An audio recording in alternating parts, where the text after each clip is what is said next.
But there are black angry women out there. Yeah. Who will use their child against them. Oh, and yeah. they only want money. And I have personally seen that.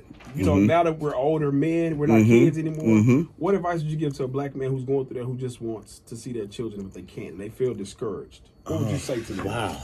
Oh, that's a good one, because I've let me tell you, when I got to the point when I started to get discouraged, and then I knew something was wrong at that point. But that's going to happen, and especially even when, you know, the females. Sometimes the females do it purposely. Sometimes you see they talk bad about the other one, the man to the kids directly. That's bad sometimes. And then sometimes they're just in their space and upset about things, and it comes out. Maybe they're talking on the phone. The kids are not stupid. They pick up. Kids are very smart. So they pick up these things. So it can happen both ways, and sometimes the kids may take the side. So it trickles over to, to our relationship now, because they're already taking up whatever issues going on with mom, with me now. Yeah. So that could be very discouraging. But sometimes we are men and we have to be accountable, especially in my case. I know that what I did, and, I know that why I'm not there now. Right. So the fact that I'm not there now, it's just, even when if my daughter brings it, I think I have to just take accountability for it. And I say, love what, I'm here, you're right. But, and you know what, they're going to always throw some of your, no one's perfect. So some of your mistakes are going to be thrown in your face. You have to be man enough to be able to accept that and just sit and take it. I like what you said during the break. I'm not going to tell you personal business, but you told me, you was like, accountability is a huge thing. And that's a huge part of manhood, is saying, you know what, I did this, I messed up, and I accept responsibility for it. Yeah. And you cannot, I have a homeboy who's going through a child, he asked me for a lawyer for a child, court. She was trying to keep him from his child. Yeah. She was mad that he moved on and he found somebody else. Yeah. And she wants to be, and she would use that against him. Sometimes when you get with a person, you have to understand, not your case, but when you deal with an emotionally unstable person, you got to realize, do I want to have a child with this person? Number one. You can't just sleep with everybody just to sleep with them, and then they get pregnant. And that's kind of the thing issue. too. No, she was crazy when you got with her. Yeah. You knew she wasn't your wife. She knew this was not the path, like your path. It wasn't that path. It was like a side chick, and that was just having kids. Right. You gotta grow up. Right. You gotta grow up. You gotta use protection. Number one. And you gotta really think about these kids that's coming on. And and I do feel like that's the thing. If we were grown enough to get in that bed and take these steps, we need to be grown enough to take these steps to take care of them too. And to be emotionally responsible and to deal with everything. And a lot of times, I think even when a woman is upset at the father and stuff like that, I remember at one point it was hard for me to get in touch, but I think at that point she was just trying to get space away from me, but that was harming my time to connect with them. So I don't think she wanted to take my time away from them particularly, but she needed her space from me. So now that I'm not there, at this point they were younger, they didn't have phones at that time. So it's like, okay, like me going, I remember at that time going 2 weeks without seeing my daughters. It drove me nuts. People don't think about that for men. We have time to talk about that.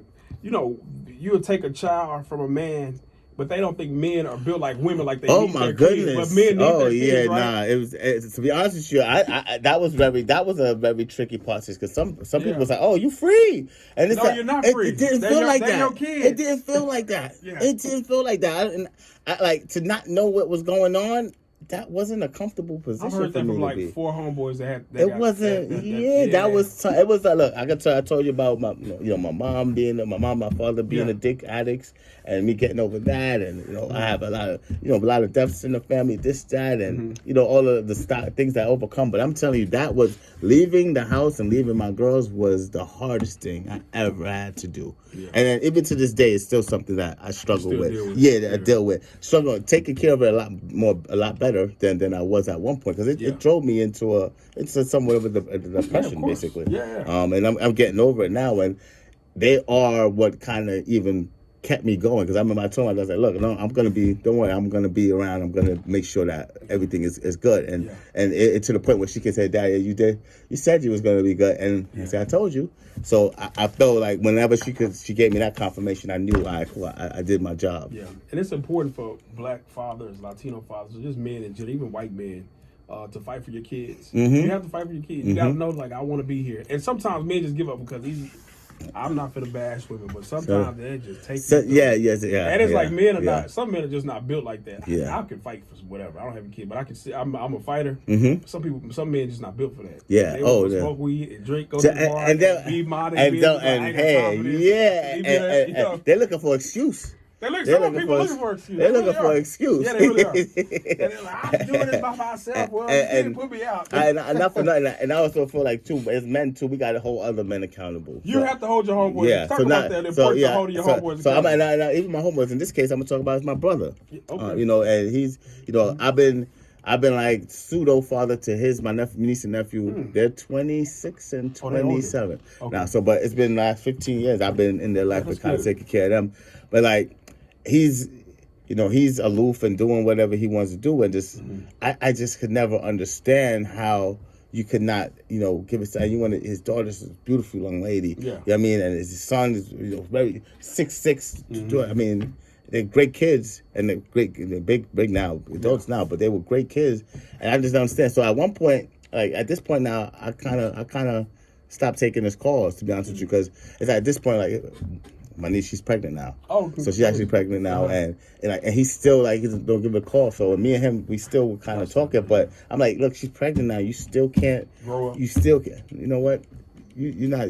I need to. I love you, but this ain't good. You need your distance too. Yeah. I think right now, based on how you're moving, I just don't appreciate it.